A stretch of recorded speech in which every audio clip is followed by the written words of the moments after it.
दुर्भावना का फल। गुरु महर्षि ने कहा, अहंकार और ईर्ष्या के कारण तुम दोनों में प्रेम नहीं है, पारस्परिक सद्भाव नहीं है। गंगा नदी गौमुख से निकलकर उत्तरांचल में कुछ दूर तक जाह्नवी के नाम से भी जानी जाती है। उसी जाह्नवी नदी के किनारे एक महर्षि का गुरुकुल था, जहाँ धर्म और अस्त्र शस्त्र चलाने की शिक्षा दी जाती थी। वहाँ अनेक शिष्य आते। गुरुकुल में कड़ा अनुशासन था। गुरु की आज्ञा का पालन करना और आपस में मित्रता का व्यवहार करना वहाँ का पहला नियम था। गुरुकुल में अपने बच्चों को भेजने के बाद माता पिता निश्चिंत हो जाते थे। उन्हें गुरु पर भी विश्वास था कि वे बच्चों को अच्छी शिक्षा और अच्छे संस्कार देंगे। उसी गुरुकुल में विभूति, दक्षेश, सुभाष और नवीन भी शिक्षा ग्रहण कर रहे थे। विभूति और दक्षेश बहुत बुद्धिमान थे, हर विद्या सबसे पहले सीख लेते। बस एक ही कमी थी कि दोनों बहुत ईर्ष्यालु थे, किसी और की प्रशंसा न कर सकते थे, न सुन सकते थे। इसके विपरीत सुभाष और नवीन साधारण बुद्धि के थे, पर सबसे मित्रता का व्यवहार करते, सबके गुणों का सम्मान करते।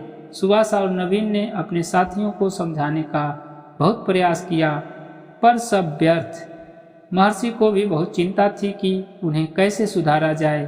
वे दोनों बालकों में अहंकार और ईर्ष्या की भावना को खत्म करना चाहते थे, पर उचित अवसर नहीं मिल रहा था। जाह्नवी नदी के दूसरे किनारे पर एक बस्ती थी। वहाँ एक जमींदार थे, जिनकी शिक्षा दीक्षा इसी गुरुकुल में हुई थी। उन्हीं दुनिया वे गंगोत्री, यमुनोत्री, केदारनाथ और बद्रीनाथ, जिन्हें उत्तरांचल के 4 धाम कहा जाता है, की यात्रा करके लौटे। उन्होंने एक भोजन का आयोजन किया। जमींदार ने सबसे पहले गुरुकुल में संदेश भेजा, महर्षिवर संदेशवाहक के साथ कृपया अपने 2 योग्य शिष्य भेज देवें। उन्हें भोजन कराने के बाद ही भोज आरंभ होगा। साथ ही मैं उनकी योग्यता के लिए उन्हें सम्मानित भी करना चाहता हूँ। गुरु ने कुछ सोचकर विभूति और दक्षेश को बुलाया और कहा, नदी के उस पार रहने वाले जमींदार ने आश्रम के 2 योग्य शिष्यों को दावत के लिए बुलाया है।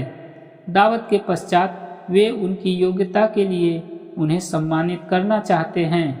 गुरुकुल में तुम्हारी विद्या बुद्धि को देखते हुए मैंने तुम दोनों को चुना है। आज ही वहाँ जाना है, क्या तुम जाओगे?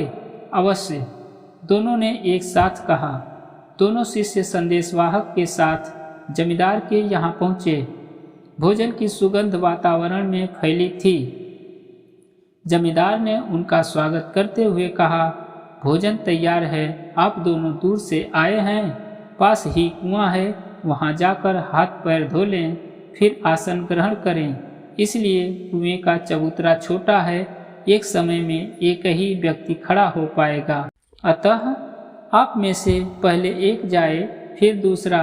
विभूति झटपट उठा और कुएं की ओर चला गया। दक्षेश वहीं बैठा रहा। जमींदार ने दक्षेश से पूछा, जो कुएं की ओर गए हैं, सुना है वे गुरुकुल के शिष्यों में सबसे श्रेष्ठ हैं और बहुत बड़े विद्वान हैं। विद्वान? किसने कहा आपसे कि वह विद्वान है? अरे वह तो खच्चर है, पूरा खच्चर। दक्षेश क्रोध से बोला। यह सुनकर जमींदार ने कुछ नहीं कहा। थोड़ी देर बाद दोनों शिष्यों को भोजन के लिए बुलवाया गया।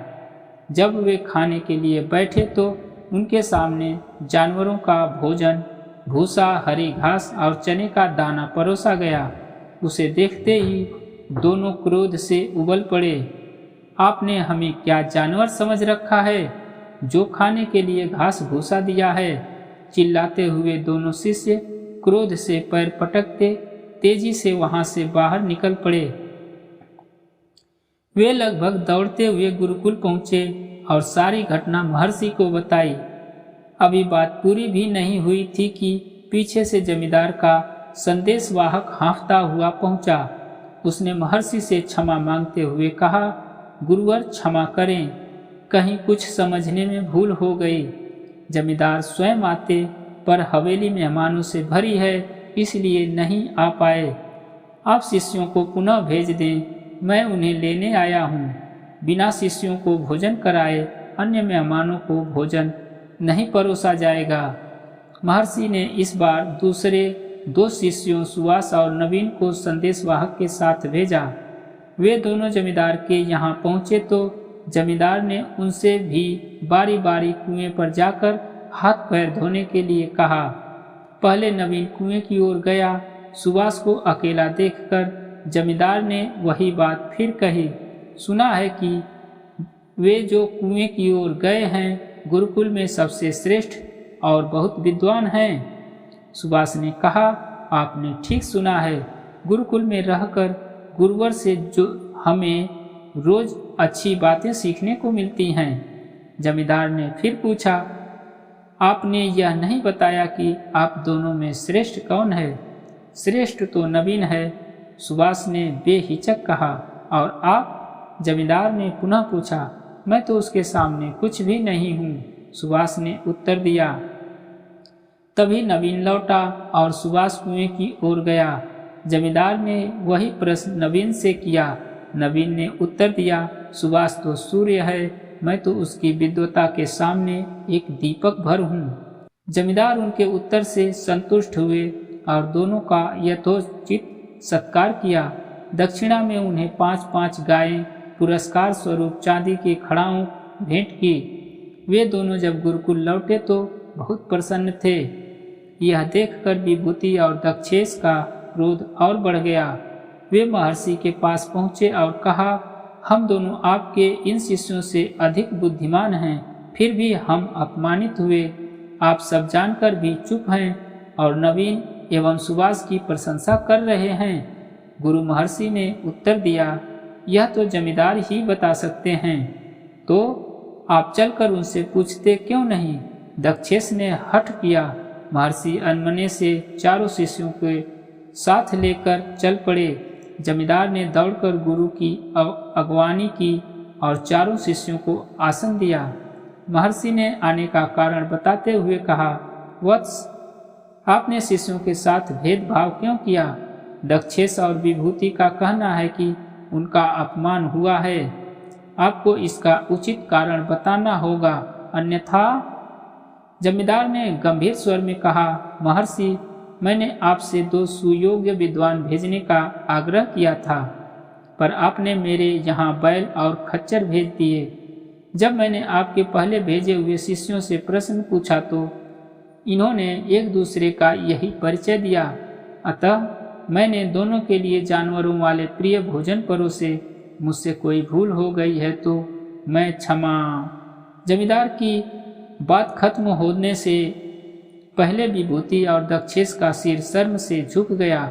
उन्हें अपनी भूल महसूस हुई। उन्होंने जमींदार से क्षमा मांगी। तब गुरु महर्षि ने कहा, अहंकार और ईर्ष्या के कारण तुम दोनों में प्रेम नहीं है, पारस्परिक सद्भाव नहीं है। इसी कारण तुम दोनों योग्य होकर भी अयोग्य हो सिद्ध हुए और सभा में अपमानित हुए। वहीं सुवास और नवीन तुम दोनों की अपेक्षा कम योग्य हैं, पर वे विनम्र, शिष्ट और एक दूसरे के प्रति मित्रता का भाव रखते हैं। इसी कारण आज यहाँ सम्मानित हुए। सबकी भावना की कद्र करना, सबसे प्रेम करना और सबका सम्मान करना ही शिष्य को योग्य बनाता है। इसे सुनकर वहाँ उपस्थित लोगों ने गुरु की प्रशंसा की और गुरु को यह विश्वास हो गया कि अब उनके चारों शिष्य एक समान योग्य होकर घर लौटेंगे। दोस्तों, कैसी लगी ये दुर्भावना का फल की कहानी? कमेंट बॉक्स में अपनी राय जरूर दें। मिलते हैं हम ऐसी ही कहानियों के साथ अगली वीडियो में। तब तक के लिए नमस्कार।